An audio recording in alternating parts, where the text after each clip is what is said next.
Thinking fourth-dimensionally, there are two actual outlooks of the world possessed by every man, and the ancient storytellers were fully conscious of these two outlooks.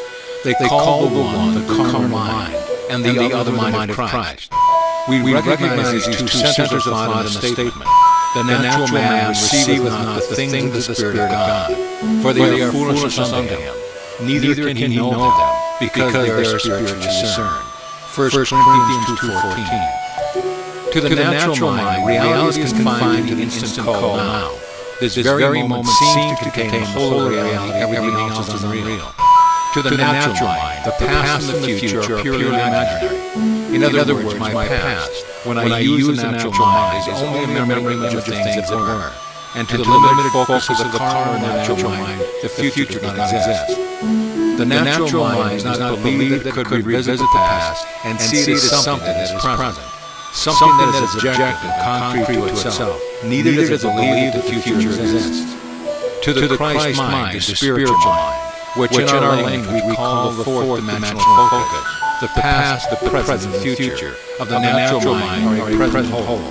It takes in the entire array of sensory impressions that man has encountered, is encountering, and will encounter.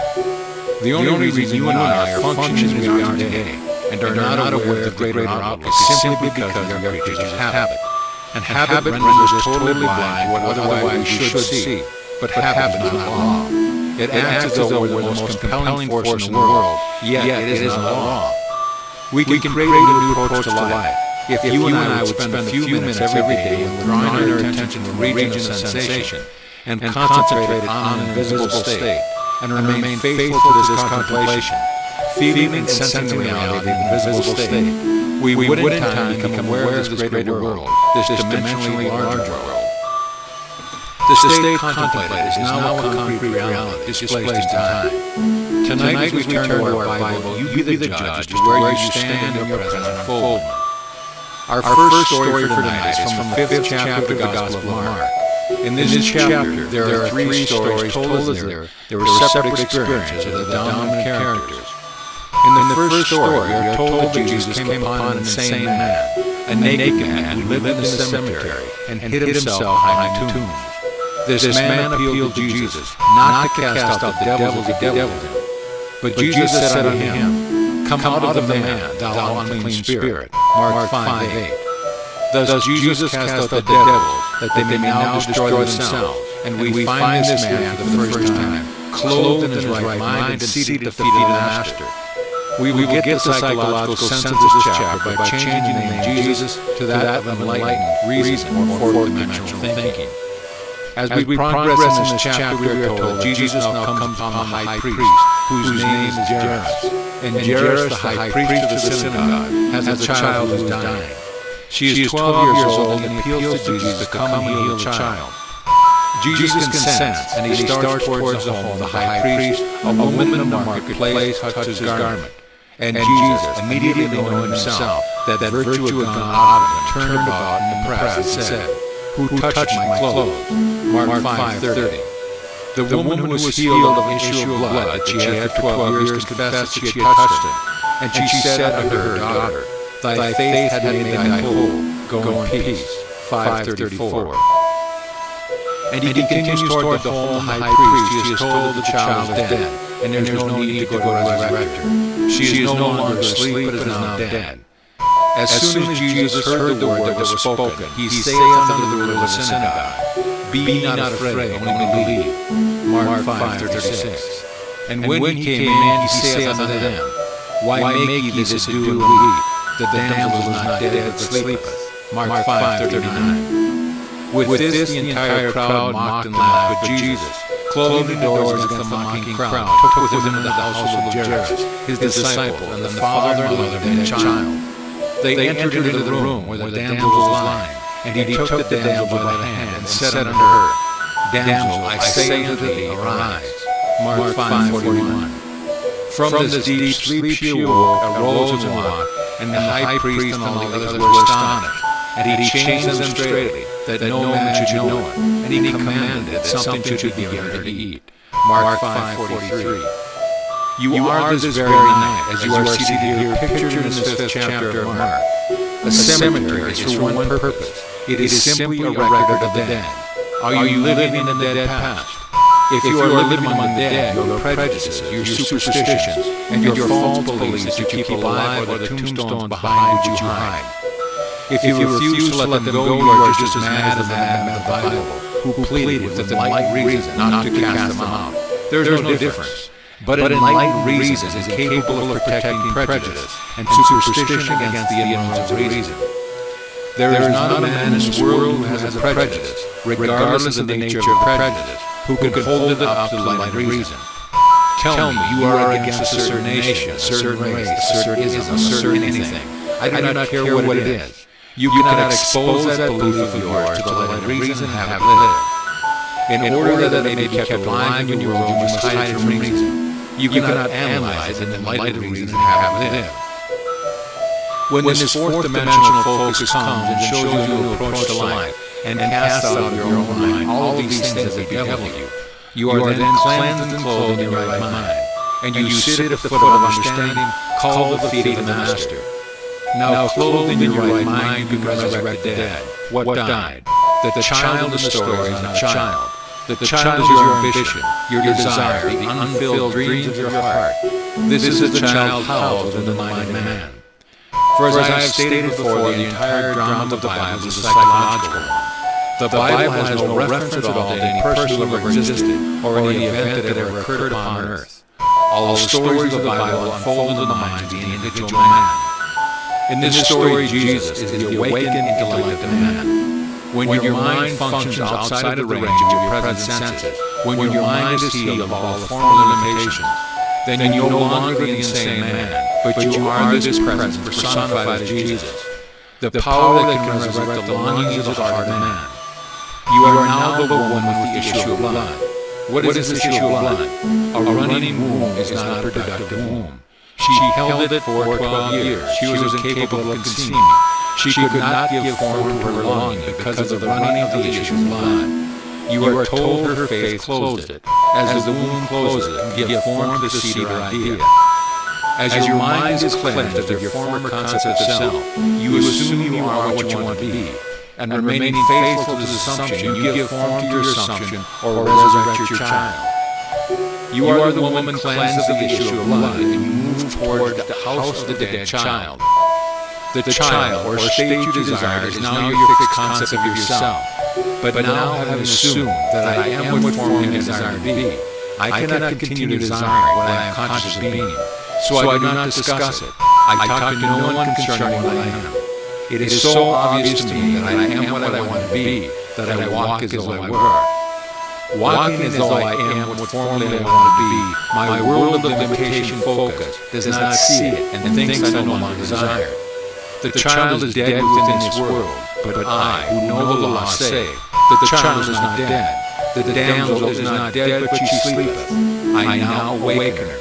I, by my assumption, awaken and make visible my world when I assume. for assumption is sustained and invariably awaken what they affirm. I close the door. What door? The door of my senses. I simply shut out completely all of my senses reveal. I deny the evidence of my senses. I suspend the limited reason of the natural man and walk in this bold assertion that I am what my senses deny. With the door of my senses closed, what do I take in that disciplined state? I take no one into that state but the parents of the child, my disciple. I close the door against the mocking, laughing crowd. I no longer look for confirmation. I completely deny the evidence of my senses, which mock my assumption, and do not discuss with others whether my assumption is possible or not. Who are my parents? We have discovered that the father and mother of all creation is man's I amness. Man's consciousness is God. I am conscious of the state. I am the father and mother of all my ideas, and my mind remains faithful to this new concept of self. My mind is disciplined. I take into that state the disciple, and I shut out that state everything that would deny it. Now the child, unaided by man, is resurrected. The condition which I desired and assumed that I had becomes objectified within my world and bears witness to the power of my assumption. You be the judge. I cannot judge you. You are either living now in the dead past, or you are living in this woman whose issue of blood has been staunched. Can you actually answer me if I ask you the question? Do you believe now that you, without the assistance of another, need only assume that you are what you want to be, to make that assumption real within your world? Or do you believe that you must first fulfill a certain condition imposed upon you from the past, that you must be a certain order or a certain something? I am not being critical of certain churches or groups, but there are those who believe that anyone outside of their church or group is not yet saved. I was born a Protestant. You talk to a Protestant, there is only one Christian, a Protestant. You talk to a Catholic, why there is nothing in this world as a Christian but a Catholic. You talk to a Jew, and then the Christians are heathens, and then the Jews are the chosen. You talk to a Mohammedan, Jews and Christians are the infidels.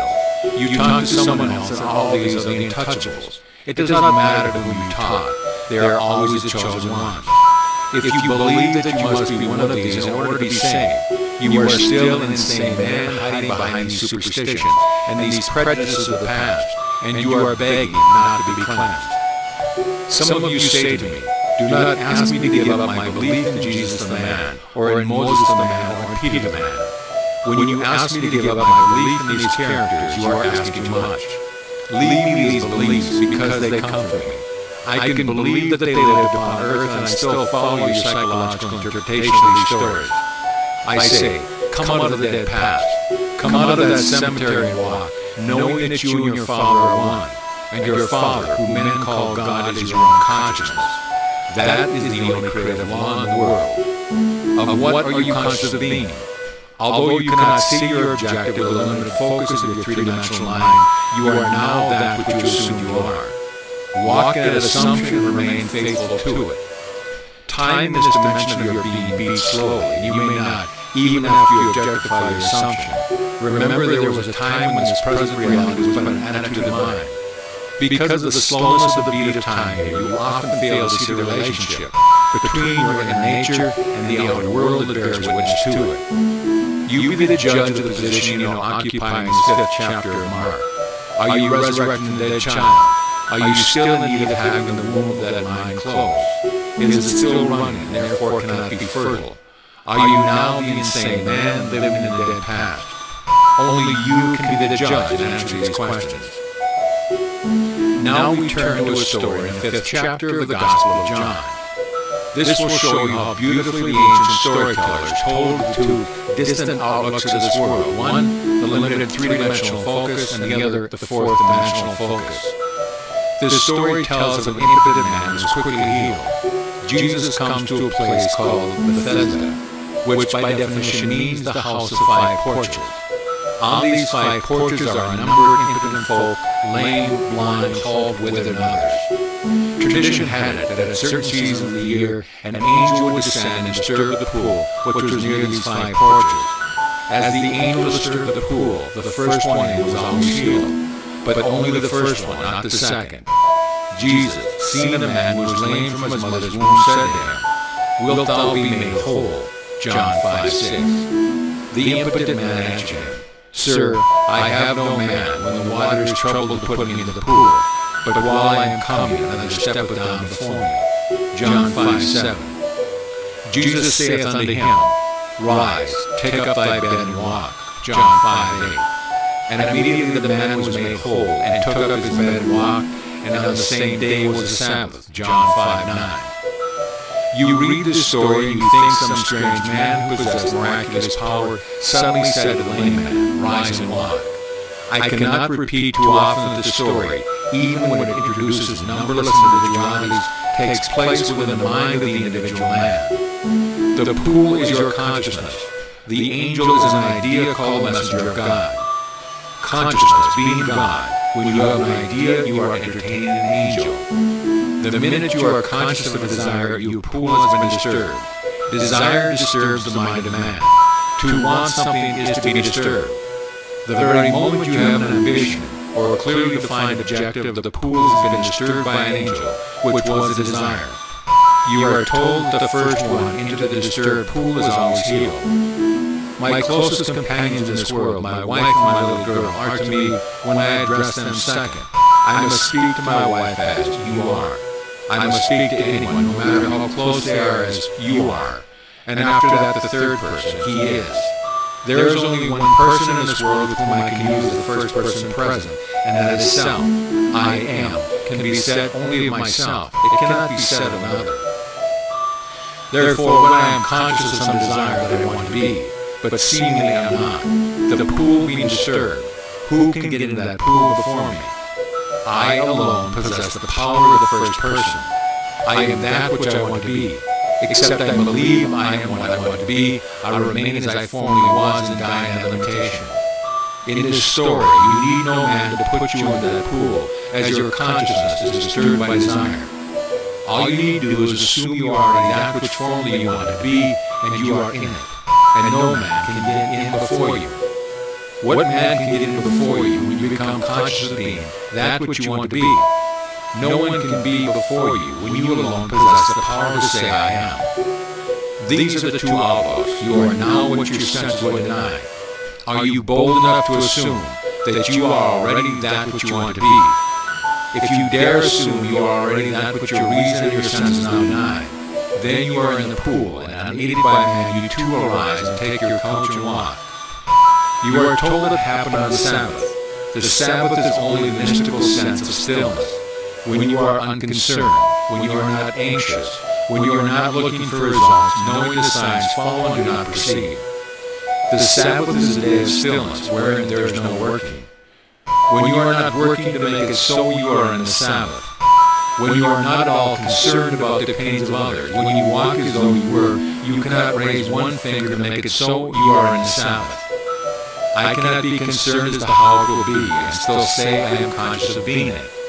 If I am conscious of being free, secure, healthy, and happy, I sustain these states of consciousness without effort or labor on my part. Therefore, I am the Sabbath, and because it was the Sabbath, he rose and walked. Our next story is from the 4th chapter of the Gospel of John, and it is one you have heard time and time again. Jesus comes to the well, and there is a woman called the woman of Samaria, and he said to her, Give me to drink. John 4:7. Then saith the woman of Samaria unto him, How is it that thou, being a Jew, ask drink of me, which am a woman of Samaria? For the Jews have no dealings with the Samaritans. John 4:9. Jesus answered and said unto you, If thou knewest the gift of God, and who is that saith to thee, Give me to drink, thou wouldst have asked of him, and he would have given thee living water. John 4:10. The woman, seeing that he has nothing at which to draw the water, and knowing the well is deep, says, Art thou greater than our father Jacob, which gave us the well, and drank thereof himself, and his children and his cattle? John 4:12. Jesus answered and said unto her, Whosoever drinketh of this water shall thirst again, but whosoever drinketh of the water that I shall give him shall never thirst. But the water that I shall give him shall be in him a well of water, springing unto everlasting life. John 4:13-14. Then he tells her all concerning herself, and asks her to go and call her husband. She answered and said, I have no husband. John 4:17. Jesus said unto her, Thou hast well said, I have no husband. For thou hast had 5 husbands, and he whom thou now hast is not thy husband. John 4:17-18. The woman, knowing this to be true, goes into the marketplace and tells the others, I have met the Messiah. They ask her, How do you know that you have met the Messiah? Because he told me all things that I have ever done, she replies. He is the focus that takes in the entire past at least, and tells us now concerning the future. Continuing with the story, the disciples come to Jesus and say, Master, eat, John 4:31. But he said unto them, I have meat to eat, that ye know not of, John 4:32. When they speak of a harvest in 4 months, Jesus replies, Say not ye, there are yet 4 months, and then cometh harvest. Behold, I say unto you, lift up your eyes and look on the fields, for they are white already to harvest. John 4:35. He sees things that people wait 4 months for, or wait 4 years for. He sees them as now in a dimensionally larger world existing now, taking place now. Let us go back to the first part of the story. The woman of Samaria is the 3-dimensional you, and Jesus at the well is the 4th-dimensional you. The argument starts between what you want to be and what reason tells you that you are. The greater you tells you that if you would dare assume that you are what you want to be, you would become it. The lesser you, with its limited focus, tells you, why you haven't a bucket, you haven't a rope, and the well is deep. How could you ever reach the depth of this state without the means to that end? You answer and say, if you only knew who asks of you to drink, that you would ask of him. If you only knew what in yourself is urging upon you, the embodiment of the state you now seek, you would suspend your little sight and let him do it for you. Then he tells you that you have 5 husbands and you deny it. But he knows far better than you that your 5 senses impregnate you morning, noon, and night with their limitations. They tell you what children you will bear tonight, tomorrow, and in age to come. For your 5 senses act like 5 husbands who constantly impregnate your consciousness, which is the great womb of God, and morning, noon, and night they suggest to you, and dictate to you that which you must accept as true. He tells you the one you would like to have for your husband is not your husband. In other words, the 6th has not yet impregnated you. What you would like to be is denied by those 5, and they hold the power. They dictate what you will accept as true. What you would like to accept has not yet penetrated your mind and impregnated your mind, which is reality. He whom you call your husband is really not your husband. You are not bearing his likeness. To bear his likeness is proof that you are his wife. At least you have known him intimately.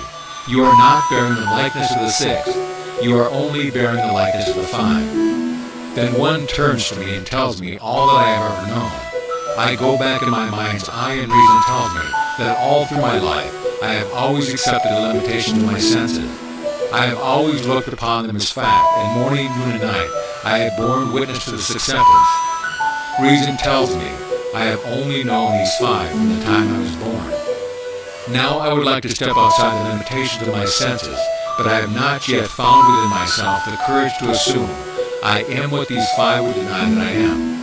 So here I remain conscious of my task, but without the courage to step beyond the limitations of my senses and that which my reason denies.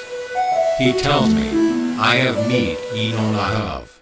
I am the bread that droppeth down from heaven. I am the wine. I know what I want to be, and because I am the bread, I feast upon it. I assume that I am, and instead of feasting upon the fact that I am in this room talking to you, and you are listening to me, and that I am in Los Angeles, I feast upon the fact that I am elsewhere, and I walk here as though I were elsewhere. And gradually I become what I feast upon. Let me give you 2 personal stories. When I was a boy, I lived in a very limited environment, in a little island called Barbados. Feed for animals was very, very scarce and very expensive because we had to import it. I am one of a family of 10 children, and my grandmother lived with us, making us 13 at the table.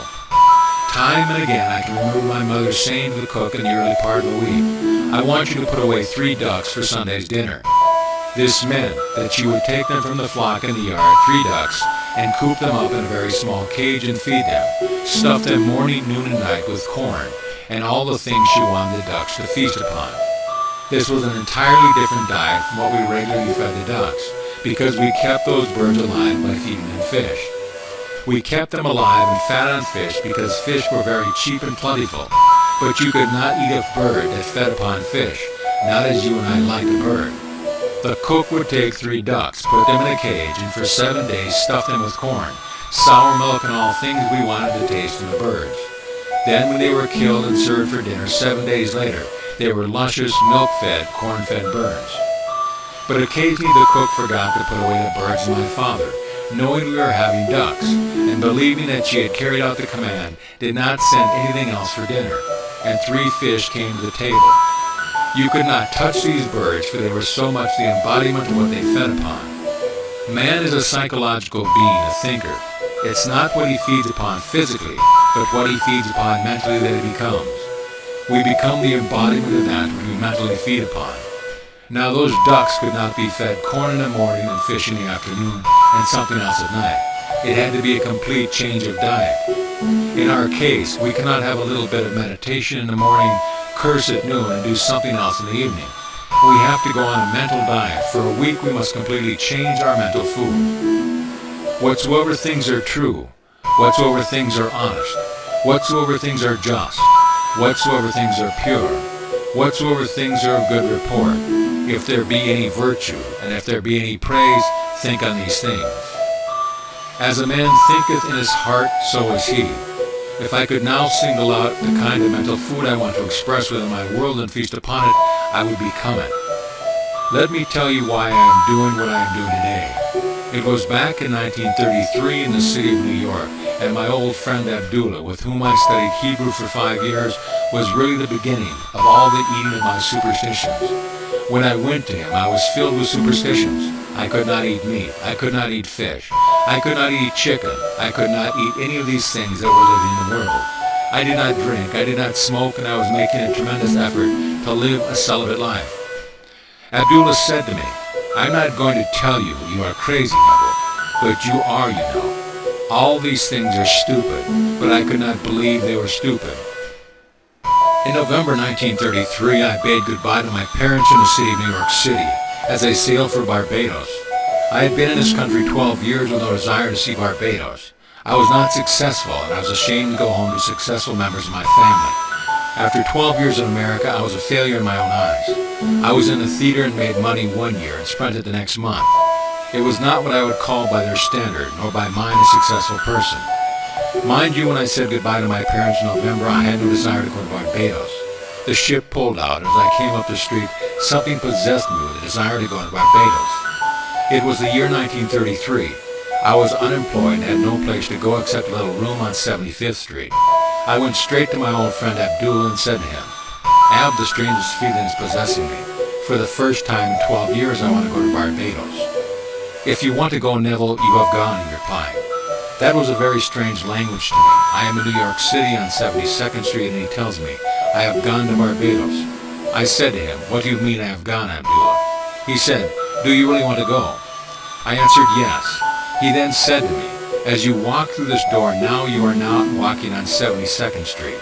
You are walking on a palm-lined street, coconut-lined street. This is Barbados. Do not ask me how you are going to go. You are in Barbados. You do not say how when you are there. You are there. Now as you walk as though you were there. I went out of his place in a daze. I am in Barbados. I have no money. I have no job.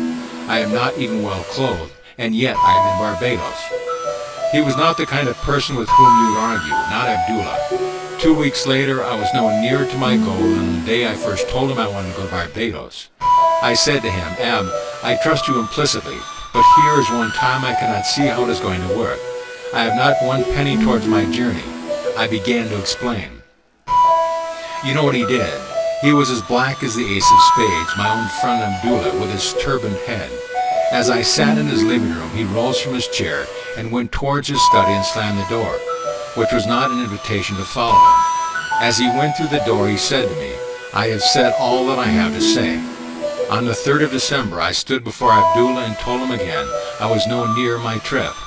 He repeated his statement, "You are in Barbados." The very last ship sailing for Barbados that would take me for the reason I wanted to go, which was to be there for Christmas, sailed at noon on December 6th, the old Narissa. On the morning of December 4th, having no job, having no place to go, I slept late. When I got there, it was an airmail letter from Barbados under my door. As I opened the letter, a little piece of paper flickered to the floor. I picked it up, and it was a draft for $50. The letter was from my brother Victor, and it read, "I am not asking you to come, Neville. This is a command. We have never had a Christmas when all the members of our family were present at the same time. This Christmas it could be done if you would come." My oldest brother Cecil left home before the youngest was born, and then we started to move away from home at different times, so never in the history of our family were we ever all together at the same time. The letter continued, "You are not working. I know there is no reason why you cannot come, so you must be here for Christmas. The enclosed $50 to buy a few shirts or a pair of shoes you may need for the trip. You will not need tips. Use the bar if you are drinking. I will meet the ship and pay all your tips and your incurred expenses. I have cabled Furnace, Withy & Company in New York City and told them to issue a ticket when you appear at their office. The $50 is simply to buy some little essentials. You may sign as you want aboard the ship. I will meet it and take care of all your obligations." I went down to Furnace, Withy & Company with my letter and let them read it. They said, "We received the cable, Mr. Goddard, but unfortunately we have not any space left on the December 6th sailing. The only thing available is third class between New York and St. Thomas. When you get to St. Thomas, we have a few passengers who are getting off. You may then ride first class from St. Thomas to Barbados. But between New York and St. Thomas, you must go third class. Although you may have the privilege of the first class dining room and walk the decks of the first class." I said, "I will take it." I went to my old friend Abdullah on the afternoon of December 4th and said, "It worked like a dream." I told him what I had done, thinking he would be happy. Do you know what he said to me? He said, "Who told you that you are going third class? Did I see you in Barbados? The man you are going third class? You are in Barbados and you went there first class." I did not have one moment to see him again before I sailed on the noon of December 6th.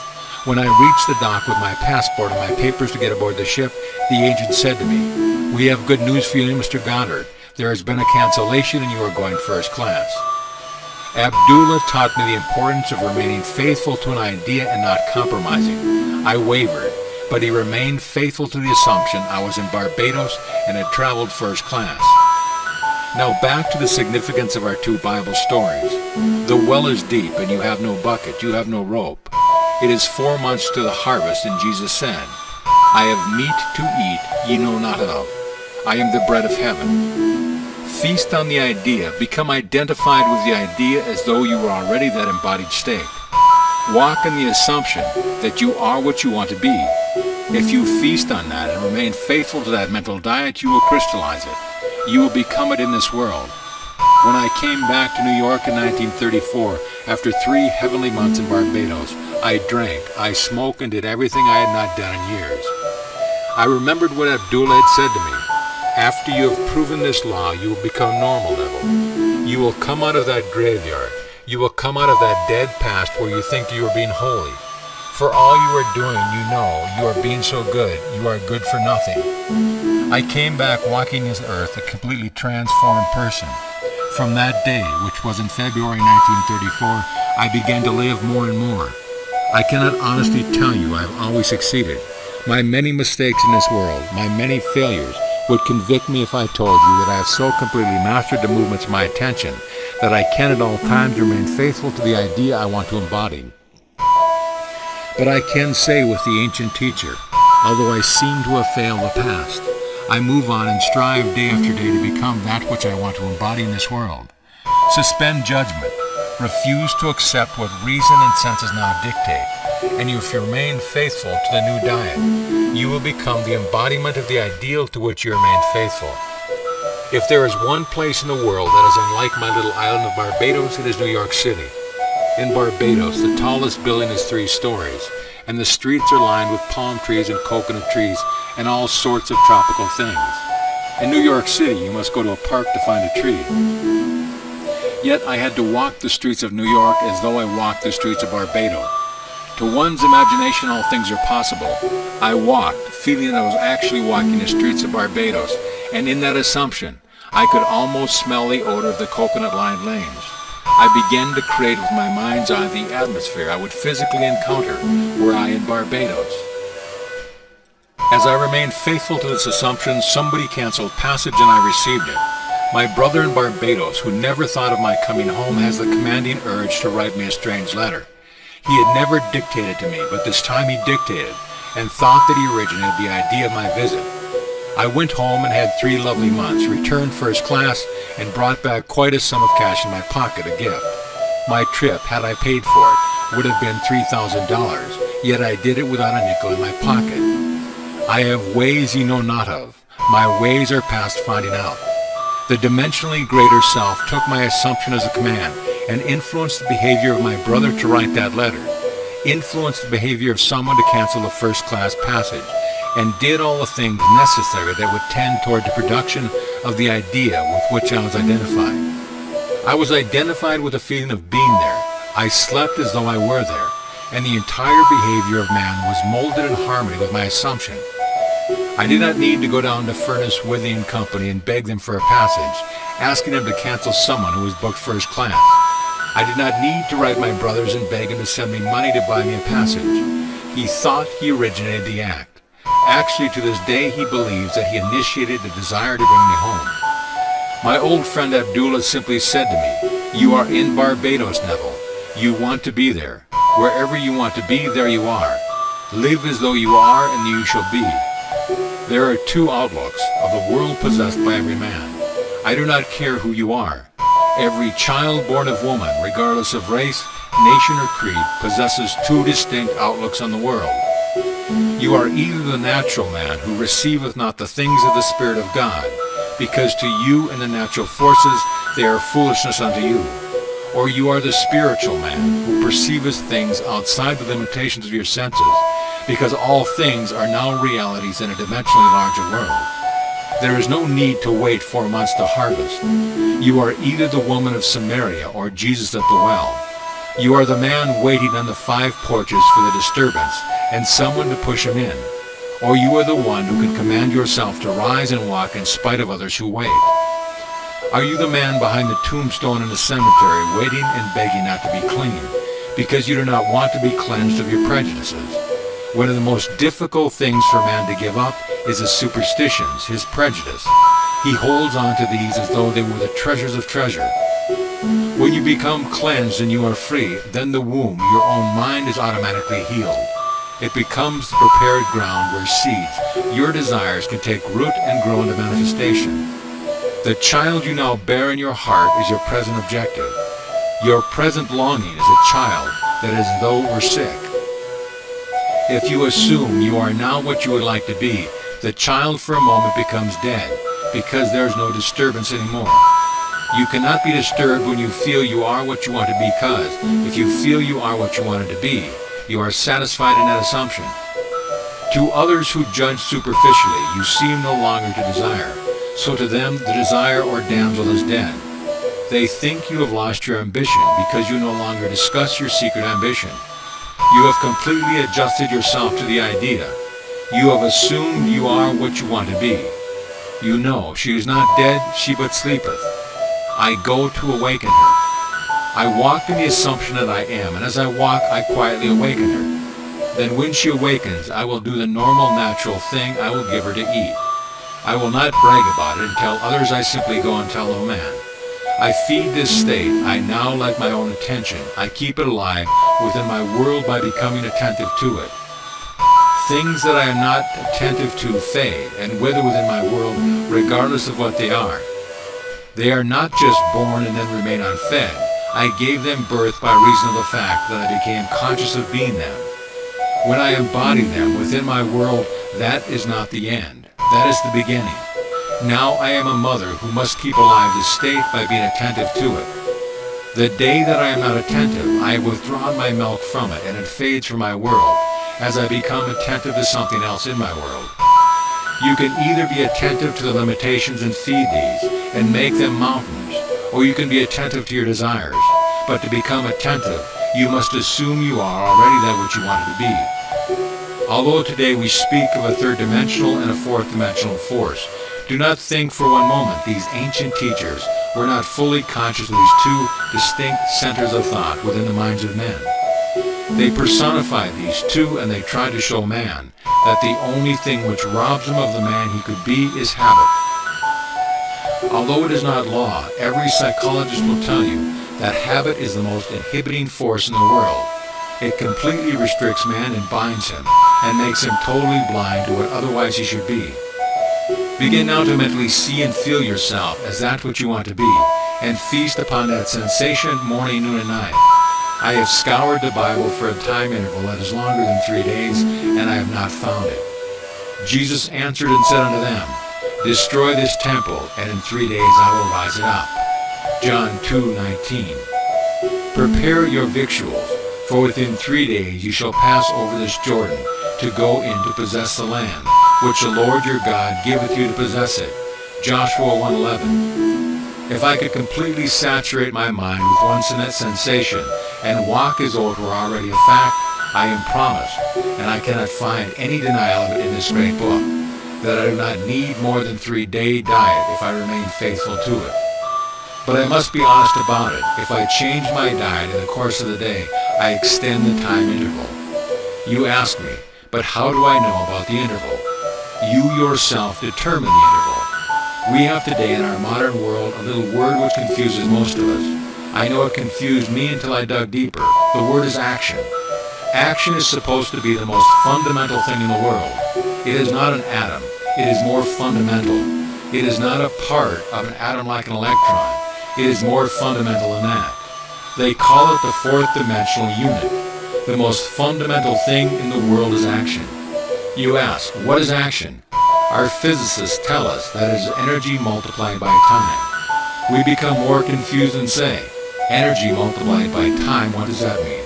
They answer, there is no response to a stimulus, no matter how intense the stimulus, unless it endures for a certain length of time. There must be a minimum endurance to the stimulus or there is no response. On the other hand, there is no response to time unless there is a minimum degree of intensity. Today, the most fundamental thing in the world is called action, or simply energy multiplied by time. The Bible gives it as 3 days.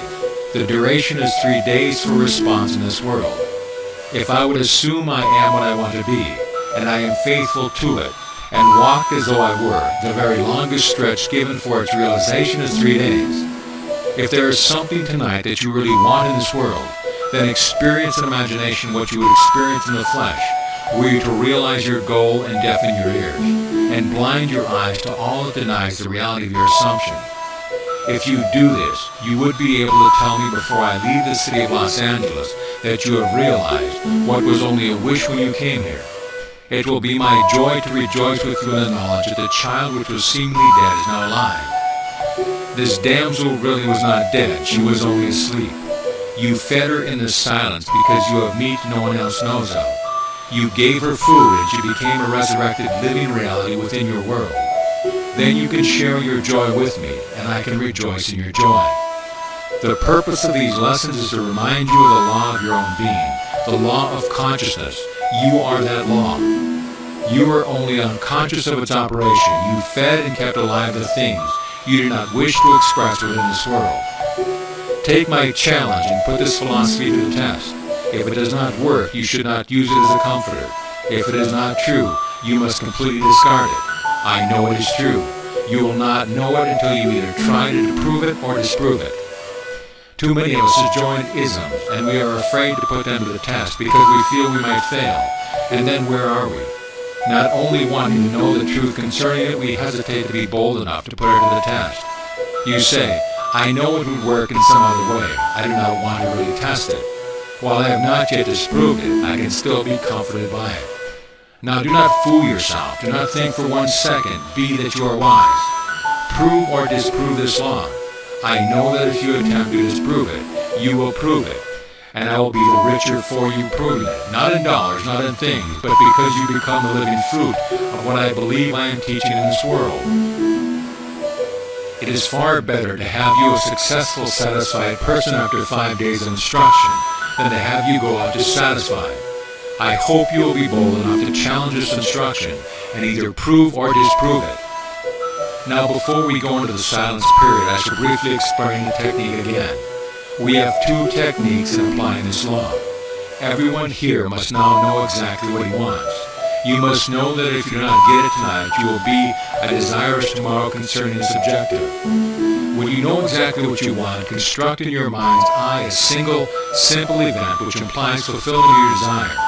An event wherein self predominates. Instead of sitting back and looking at yourself as though you were on a screen, you be the actor in a drama. Restrict the event to one single action. If you are going to shake a hand because that implies fulfillment of your desire, then do that and that only. Do not shake hands and then wander off in your imagination to a dinner party or to some other place. Restrict your action to simply shaking hands and do it over and over again until that handshake takes on the solidity and distinctiveness of reality. If you feel you cannot remain faithful to an action, I want you now to define your objective and then condense the idea, which is your desire, into a single phrase. A phrase which implies fulfillment of your desire, some phrase such as, "Isn't it wonderful?" Or if I felt thankful because I thought someone was instrumental in bringing my desire to pass, I could say thank you, and repeat it with feeling over and over again like a lullaby, until my mind was dominated by the single sensation of thankfulness. We will now sit quietly in these chairs with the idea which implies fulfillment of our desire, condensed to a single phrase or to a single act. We will relax and immobilize our physical bodies. Then let us experience an imagination and sensation which our condensed phrase or action affirms. If you imagine yourself shaking another person's hand, do not use your physical hand. Let it remain immobilized. But imagine that housed within your hand is a more subtle, more real hand, which can be extracted in your imagination. Put your imaginary hand into the imaginary hand of your friend who stands before you and feel a handshake. Keep your physical body immobilized even though you become mentally active in what you are now about to do. Now, let us go into the silence.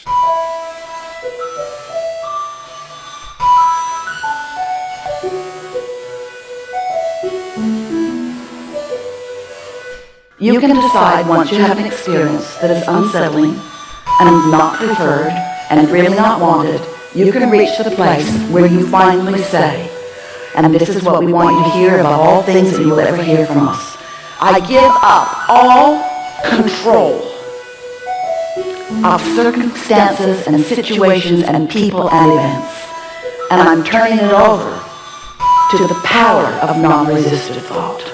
Like a bird on a tree, I'm just sitting here. I got time.